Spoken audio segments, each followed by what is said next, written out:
네, 여러분, 이번 장은요, 2장이고요. 운동역학의 이해입니다. 자, 운동역학의 정의는 무엇인가, 그리고 유사 개념은 무엇인가부터 우리가 알아봐야 되겠죠. 운동역학에서 가장 중요한 포인트는 첫 번째, 해부학적 자세예요. 다시 말해서 이 그림을 보고 좌측인지 우측인지 어떻게 판단할 것인가에 대한 것은 사람들의 주관적인 보는 방향에 따라 다를 수밖에 없어요. 그렇기 때문에 이 방향, 이 면들을 통일하기 위해서 인체의 해부학적 자세를 만들어 놨다는 거죠. 해부학적 자세는 정면을 보고 다리를 11자로 쓰고 손바닥을 이렇게 펴고 이렇게 보는 것을 해부학적 자세라고 하고요. 여러분이 저를 보는 방향이 아니고 제가 여러분을 보는 방향이에요. 따라서 제가 이렇게 손을 올렸다고 하면 제가 이렇게 올렸다고 하면 여러분들한테는 우측을 올리고 있지만 해부학적 자세에서는 좌측 손을 올리고 있다라고 이야기할 수 있다는 거죠. 따라서 이쪽이 좌측, 우측이다. 여러분들이 그림을 보는 방향이 아니고 그림이 여러분을 보는 방향이 해부학적 자세이다 라고 할 수 있다는 거죠. 정면을 바라보고 양팔을 몸통 옆에 늘어뜨린 채 자연스럽게 서고 양발은 11자로 나란히 하고 손바닥은 전면을 향하도록 한다 라고 할 수 있다는 거죠. 해부학적 용어예요. 내측, 외측, 인체의 중심선보다 보다 가까운 쪽, 내측, 먼 쪽은 외측이다.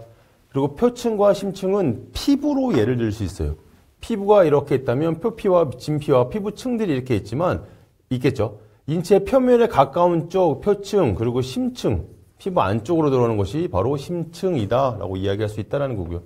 근위와 원위는 몸통 부위에 보다 가까운 쪽, 그리고 원위는 몸통보다 먼 쪽을 의미한다.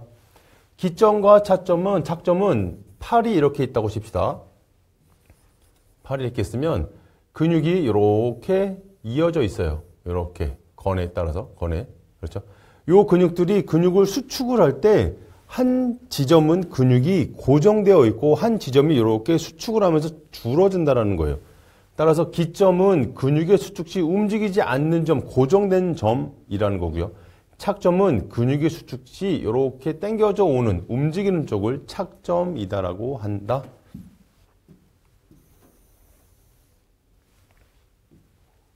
자, 인체의 축과 운동면, 시험 문제에 자주 빈번하게 나타나는 문제입니다. 2023년도만, 최근 연도만 표시해 놨지만 여태까지 쭉 해마다 나오고 있더라라는 것들이에요. 이것들에 응용된 문제도 역시 계속적으로 나오고 있다라는 겁니다. 자, 운동축, 좌우축이래요. 좌우축. 인체의 좌우를 통과하는 축, 전후면과 비교. 인체를 전후로 형성되어 인체를 좌우로 나누는 면, 좌우축과 전후면이 쌍으로 이루어질 수 있다는 것이고요. 여기서 나오는 운동 동작은 관계는 사이클, 다리 동작, 다리만 움직이는 것, 그리고 앞뒤, 공중돌기, 그리고 윗몸 일으키기 등이 좌우축과 전후면에 속한다. 자, 두 번째, 전후축. 전후축은 인체를 전과 후로 통과하는 축이다. 좌우면은 인체를 좌우로 형성하여 인체를 앞뒤로 나누는 평면. 이거에 대한 운동 동작은 무엇이 있을까요? 옆돌기, 팔 벌려 뛰기 등이 바로 전우축과 좌우면에 해당되는 운동 동작이다. 자, 네 번째, 장축, 수직축이에요. 인체를 위아래를 통과하는, 위에서 아래로 통과하는 횡단면과 직교한다. 횡단면은 무엇이냐? 세모죠. 횡단면은 무엇이냐? 인체를 횡단하여 인체를 상하로 나누는 평면. 어떤 운동이 있을 수 있을 것인가? 피겨 스케이팅에서 스핀, 제자리에서 스핀을 도는 동작. 야구에서 스윙을 하는 동작. 좌우로 머리 돌리기 등이 바로 운동축과 운동면의 관계이다. 이것들을 좌우축은 무엇이고, 전우축은 무엇이고, 장축은 무엇이고, 전후면은 무엇이고, 이렇게 따로따로 외우지 마시고 하나, 둘, 세 개를 같이 외우시고 전후축과 좌우면과 좌우축과 좌우면, 그리고 장축과 수직축, 그리고 횡단면, 이렇게 세 가지를 같이 한꺼번에 외우는 것이 훨씬 더 효율적입니다. 그렇다면 위에서 설명드린 것들 중에 좌우측을 중심으로 전후면에서의 운동이에요. 18년, 19년, 20년. 역시 제가 위에서는 23년만 표시를 해놨지만 이렇게 연관되어지는 문제들이 계속적으로 나오고 있다는 겁니다. 자, 굴곡과 신전이에요. 굴곡은 팔을 이렇게 굽히는 동작이에요. 여기서 팔의 각도가 좁아지면서 나타나는 현상이 바로 굴곡이에요. 신전은 이와 반대죠. 이렇게 팔을 피는 동작을 신전이라고 한다. 관절을 형성하는 두 분절 사이의 각을 감소하는 굽힘 동작이 굴곡이고 신전은 각을 증가하는 넓히는 동작을 신전이라고 한다. 그렇다면 과신전은 신전보다 더 과하게 뻗어나가는 과하게 신전되는 동작을 과신전이라고 할 것이고요. 배측 굴곡과 족저 굴곡은 발을 생각하시면 돼요. 발을 이렇게 서 있는데 발을 이렇게 몸쪽으로도 당기는 것. 돌시플렉션 자체가 발목 관절 주위에서 발등이 하태에 가까워지는 동작. 그리고 족저 굴곡은 얘를 이렇게 피는 동작. 발바닥이 하태로부터 멀어지는 동작을 족저 굴곡이라고 한다. 오케이.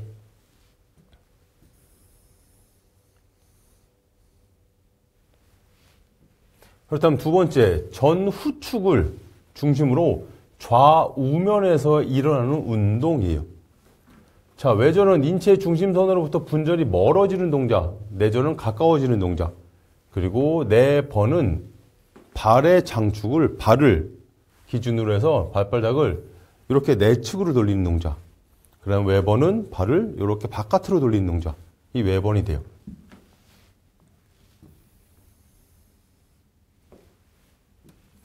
거상은 등에 있는 견갑골을 이렇게 모으는 동작. 그리고 강하는 이 견갑골을 이렇게 내리는 동작이에요. 척골 굴곡 해부학적 자세에 손을 새끼손가락, 해부학적 자세에서 새끼손가락을 이렇게 굽히는 동작. 그리고 요골 굴곡은 요골이기 때문에 요골에 굴곡을 시키는 엄지손을 접는 동작. 외측 굴곡 척추가 좌우면에서 측면으로 굽히는 동작. 그리고 반대 동작이죠. 측면으로 굽히는 동작과 반대 동작. 그렇죠.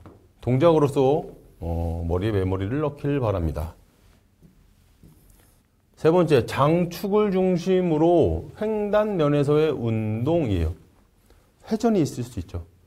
인체의 분절을 장축으로 중심으로 분절 내 모든 점에 동일한 각 거리로 이동하는 운동이 바로 회전이라고 할 수 있어요.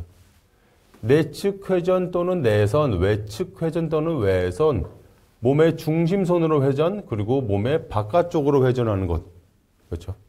수평 회전, 좌우면이 아니라 수평면에서 이루어지는 외전, 수평면에서 이루어지는 내전. 회내와 회내는 전환이 내측에서 손등으로 이렇게 돌리는 동작. 이 회내, 그리고 손등을 다시 바깥으로 이렇게 돌리는 동작이 회외이다. 그렇죠. 정리가 되시죠? 자, 회전축에 따른 가동 관절의 종류 위에만큼 굉장히 중요합니다. 자, 처음에는 무축 관절이에요. 무축 강정 0이다. 평면 관절이다. 마치 척추뼈를 생각하시면 돼요. 척추뼈가 이렇게 형성되어 있죠. 이게 바로 평면 관절이고 무축 관절이다. 자, 두 번째, 일축성이니 자유도는 1.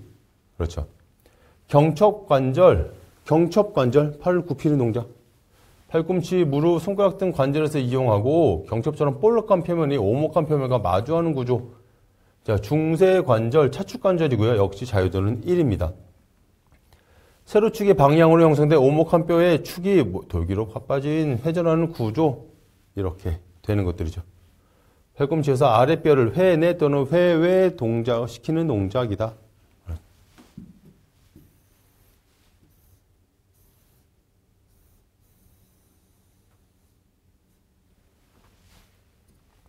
다음에 이축성 관절이고요. 목뼈를 예를 들 수가 있어요.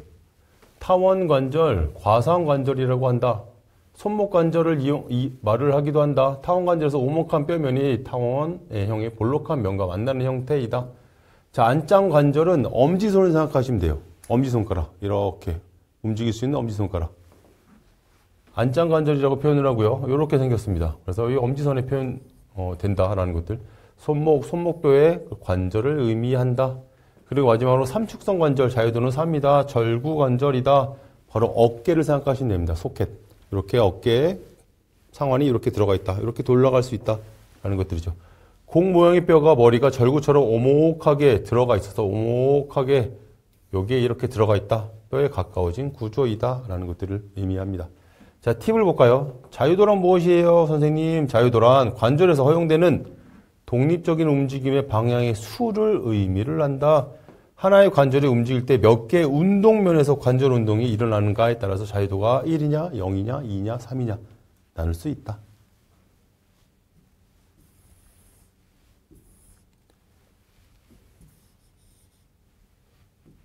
자, 마지막으로 운동의 종류, 운동의 형태예요. 2020, 21, 23, 24 매년 나왔다라고 판단하셔도 됩니다. 자, 선운동과 각운동, 그리고 복합운동, 이것들 복합적으로 하는 복합운동이 있을 수 있다. 물체의 모든 부분이 동일한 시간에 동일한 거리, 동일한 방향, 거리와 방향이 동일하대요. 이게 바로 선운동이다. 병진운동이라고도 한다. 자, 직선운동과 곡선운동, 직선으로 뛰는 것과 곡선으로 뛰는 것, 곡선운동이 두 가지로 나눌 수가 있다. 직선운동, 달리기, 스케이트 등의 신체 중심에 직선으로 움직이는 운동을 직선운동이라고 당연히 하고요.